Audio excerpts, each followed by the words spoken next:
Tem uns áudios pra gente que a galera manda com alguma questão. Dois áudios bem quentes. Opa. Então tá bom, vamos lá. Isso é pro professor Samuel responder. Bom, vamos lá. Vai. Igor, da próxima vez faça um debate. Chame um palestino para debater com esses senhores cara a cara. Eles vão se esquivar, pois sabem que qualquer luz que se coloque no tema, a real face sionista será exposta. Mesmo assim, tente. Em outubro de 2010, o britânico The Guardian documentou que Israel ofereceu ao regime do apartheid da África do Sul, em 75, bombas nucleares para que o regime não caísse, como caiu anos depois por força dos angolanos e cubanos. Como os senhores se sentem defendendo um Estado militar e ocupacionista que hoje faz com palestinos o que os seus companheiros sul-africanos fizeram com negros? Discriminação, ocupação e genocídio. É fácil de responder a pergunta. Primeiro, genocídio é um termo muito específico que fala da destruição de um povo.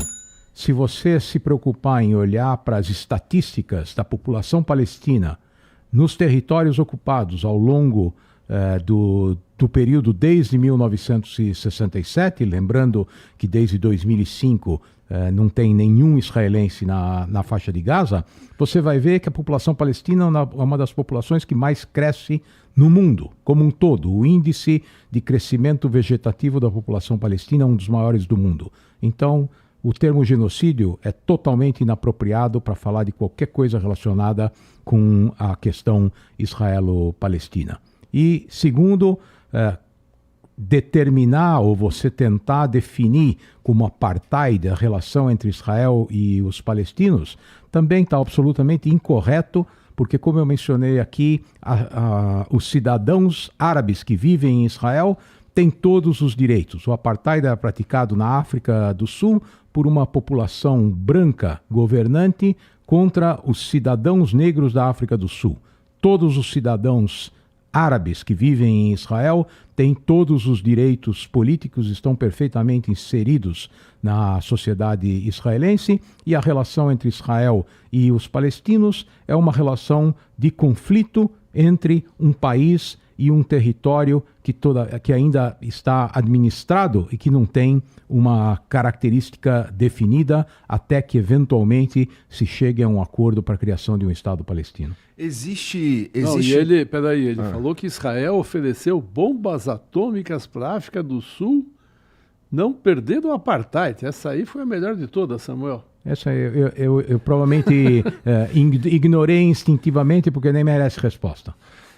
Existe alguma instância do Estado israelense ou alguma pessoa, algum político, alguma coisa assim que propõe algo parecido com o apartheid, ainda que de forma velada? Por exemplo, se eu cheguei em Israel, num tempo melhor para chegar em Israel, eu encontrarei propostas e grupos de pessoas que propõem, ainda que de forma velada, algum tipo de apartheid? Não só de forma velada. Israel é uma democracia. Tem todas as opiniões são expressas, todas as opiniões são divulgadas, mas é uma democracia onde propostas racistas não podem chegar até o sistema eleitoral, por exemplo. Já teve um partido formado em Israel décadas atrás que tinha propostas racistas que foi proibido de participar das eleições.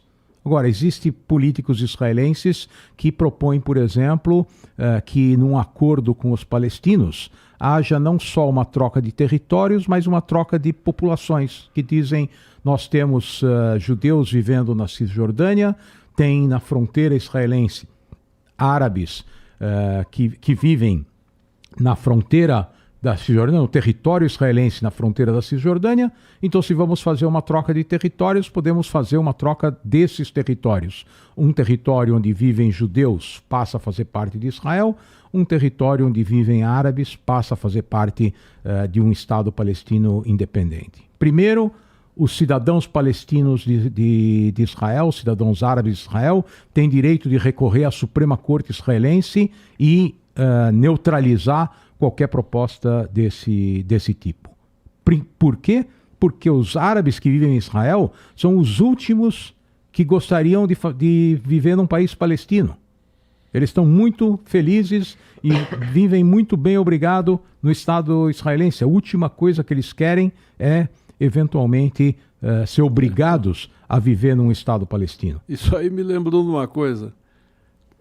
Quando os árabes fogem de países árabes, para onde que eles vão? Ali na região, suponho que para Israel. Não, quando os árabes fogem de países árabes, eles vão para a Europa. Não vão para nenhum outro país árabe. Os sírios que fogem da Síria por causa da guerra civil, Criou um problema na União Europeia. eles não vão né? para o Líbano, eles não vão para Gaza, eles não vão para o Egito, eles vão para a França, para a Itália, para a Alemanha, para a Inglaterra. Eles certo? Eventualmente estão em campos de refugiados na Jordânia, que a última coisa que quer é manter sírios no seu território. A hora que eles puderem, eles mandam os sírios de volta. Então, entre os próprios países árabes, a última coisa que você vai encontrar é amor entre eles.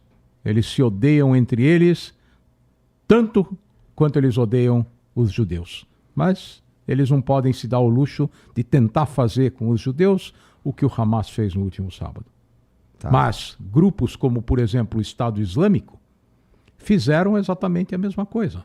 Mataram árabes na Síria, mataram árabes no Iraque, só pararam de fazer o que eles faziam porque eles foram interrompidos por uma intervenção de forças americanas, turcas e de alguns dos países árabes da região.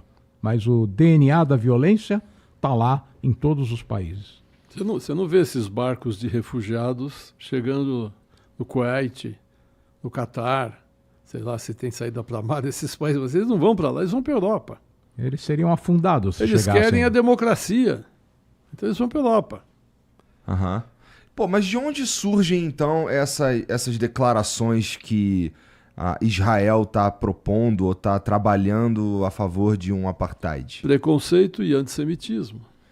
Mas não tem nada factual? Não. Tem uma situação de conflito na Cisjordânia entre uma parte da população israelense que vive na Cisjordânia e a população palestina, mas a definição de apartheid se refere à retirada de direitos de cidadãos de um determinado país. É verdade. A Cisjordânia não é Israel.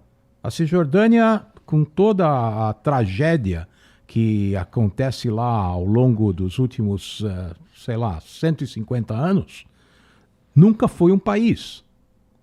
Foi um território que era parte do Império Otomano, depois passou a ser parte do Império Britânico, depois foi conquistado pela Jordânia, depois foi conquistado pelos israelenses, depois passou a ser administrado pela autoridade palestina.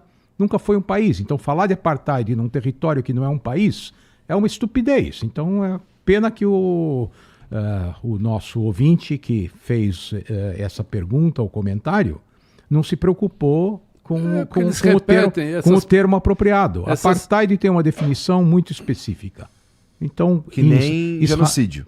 Como genocídio. Israel não pratica apartheid, os cidadãos árabes em Israel têm todos os direitos políticos e, eventualmente, nós poderíamos comparar o que acontece entre a sociedade árabe e a sociedade judaica em Israel com o que acontece com o sudeste brasileiro em relação ao nordeste. Tem diferenças políticas, tem diferenças econômicas, tem eventualmente algum tipo de identidade diferente dessas populações, mas qualquer nordestino tem todo o direito de votar nas eleições e eleger os seus representantes, ele tem o direito de se locomover no território brasileiro, ele tem o direito de se manifestar livremente, ele tem direito ao atendimento de saúde. Se há uma situação de maior pobreza ou de desfavorecimento de populações em determinadas áreas do território, isso não significa que no Brasil existe apartheid. Eu poderia aqui te perguntar, por que existe apartheid contra os nordestinos no Brasil? Ou contra os indígenas no Brasil? É isso que acontece? Essas perguntas sempre usam chavões. Essas perguntas sempre repetem chavões. Que Israel pratica genocídio. Se Israel quisesse, já tinha destruído todos. Tem poderio para isso. Sempre diz o apartheid. Eles nem sabem o que eles estão falando. Quer dizer, pô, são sabe qual é, perguntas cara? que usam chavões repetidos e repetidos e repetidos, porque já dizia Joseph Goebbels, uma mentira repetida, repetida, repetida, eventualmente vira verdade. Então faz parte desse discurso repetir: Israel é um país apartheid, Israel comete apartheid, Os ignorantes começam: Israel faz apartheid, Israel comete genocídio, Israel comete genocídio. São repetições, repetições, repetições, né? Narrativas, como hoje em dia a moda, a palavra é narrativas, né? Narrativas diferentes. Não, e na era da mídia digital, onde as pessoas só leem o título, Isso funciona. isso funciona. Sim. Ontem me perguntaram se eu escuto esse podcast ou se eu escuto aquele podcast. Eu falei, eu sou da geração que lê livros e artigos. Então, uma vez ou outra eu escuto um podcast, mas a maioria do meu tempo eu estou lendo. Entendi. Tá.